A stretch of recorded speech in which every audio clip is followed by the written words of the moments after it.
American history के अंदर बहुत से स्कैम हुए हैं, लेकिन एक ऐसा स्कैम हुआ था 1919 के वक्त में जिसको स्कैम माना ही नहीं गया था।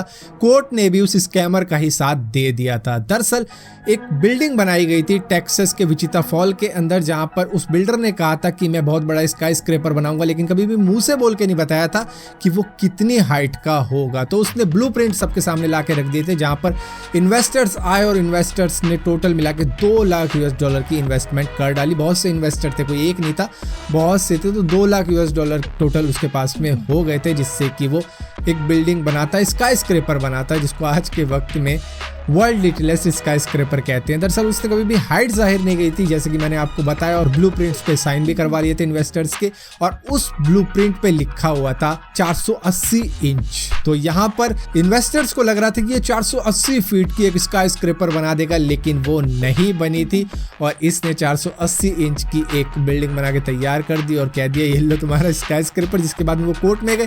कोर्ट ने कहा जिस कागजों पे तुमने साइन किए उसमें साफ साफ लिखा है कि ये 480 इंच की स्काई स्क्रैपर बनाने वाला था, तो इसको कोई भी सजा नहीं मिलेगी। बेशक से इसने 40 फीट की बना दी और तुम एक्सपेक्ट कर रहे हो इससे 10-12 गुना ज़्यादा की, तो वो तो नहीं मिलने वाला। अब जो तुमने पैसे इसको दिए वो इसी के रहेंगे, ये चाहे स्कैमर ही हो। जिसके बाद में आज के वक्त में अगर इस पैसे को कन्वर्ट करते हैं उस वक्त के 1919 के $2 लाख को, तो होते हैं $2.8 मिलियन।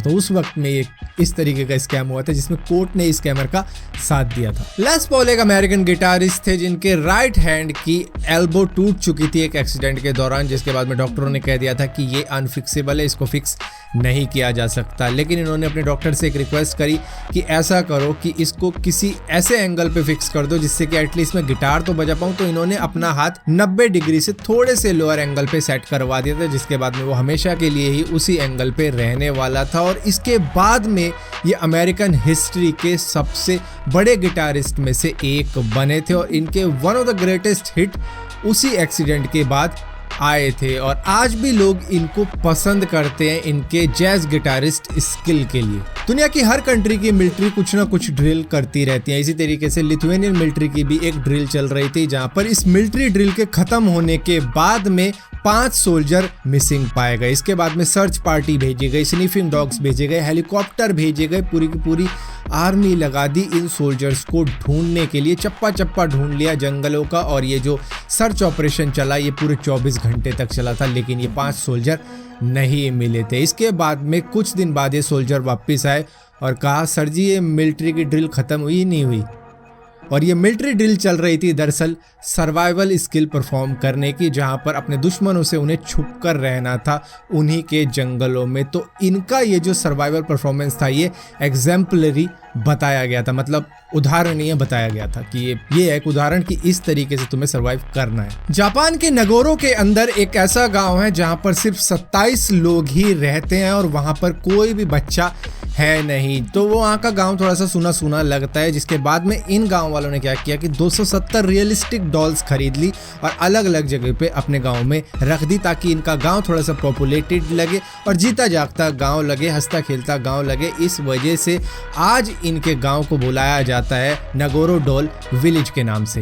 एक बायोटेक स्टार्टअप कंपनी है जो कि 3D प्रिंटेड राइनो हॉर्न्स बनाती है, यानी कि गैंडे के सींग बनाती है, जो कि जेनेटिकली सिमिलर होते हैं रियल वन से। यहाँ पर ये चाहते हैं कि चाइनीज मार्केट और इसी के साथ साथ वियतनाम मार्केट, जहाँ पर इनकी सबसे ज़्यादा डिमांड रहती है, वहाँ पर इनको फैला दिया जाए, ताकि वहाँ की डिमांड कम हो जाए और प्राइस घट जाए। और प्राइस घट जाएंगे तो शिकार होने ऑटोमेटिकली बंद हो जाएंगे, क्योंकि अब शिकारियों के लिए यूजलेस रहेगा शिकार करना, क्योंकि उनको उतने ज़्यादा पैसे मिलेंगे नहीं, जिसकी वजह से ये ऐसा कर रहे हैं। आपको मालूम है आपकी जो ग्रिप होती है किसी भी चीज़ को पकड़ने की, जैसे कि कई सारे लोग रस्सी पकड़ के ऊपर चढ़ते हैं बिना पाँव लगाए, तो उसमें काफ़ी ज़्यादा स्ट्रेंथ लगती है उनके ग्रिप की। तो यहाँ पर ये ग्रिप किस तरीके से आती है और कौन सी उंगली सबसे ज़्यादा मदद करती है उस ग्रिप के अंदर, तो अगर आपसे ये बात पूछी जाए तो कई कहेंगे अंगूठा। अंगूठा ना होगा तो हमारी ग्रिप इतनी ज़्यादा मजबूत नहीं होगी, जो कि बात सही है। लेकिन स्ट्रेंथ की अगर बात की जाए तो हमारी सबसे छोटी उंगली, जिसको हम पिंकी फिंगर भी कहते हैं,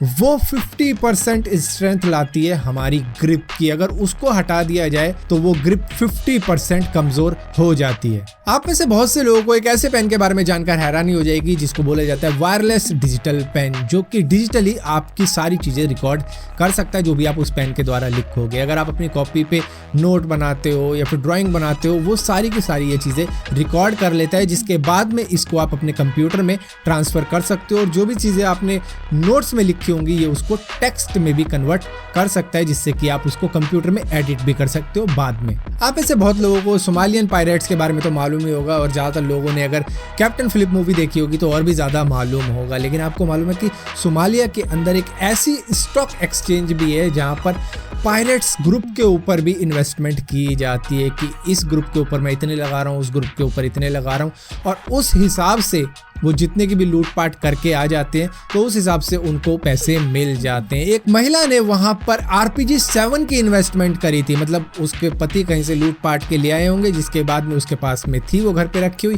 जिसके बाद में उसने वो दे दी, जिसके बाद में उन्होंने एक ऐसी शिप लूट डाली जिसके बदले में उसको $75,000 दिए गए थे।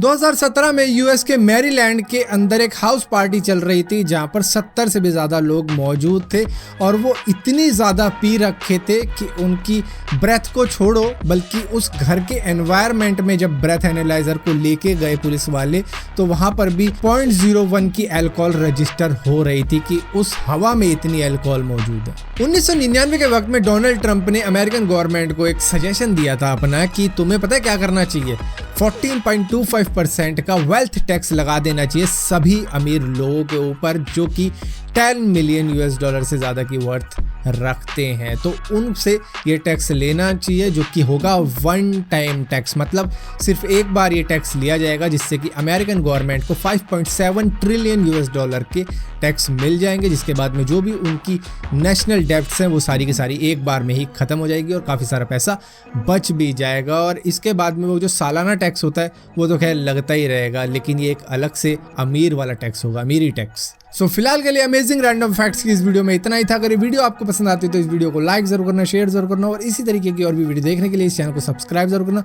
और सब्सक्राइब किया तो बेल का आइकन जरूर दबाना, वरना आपको मालूम भी नहीं चलेगा कि मैंने कोई वीडियो डाली भी है।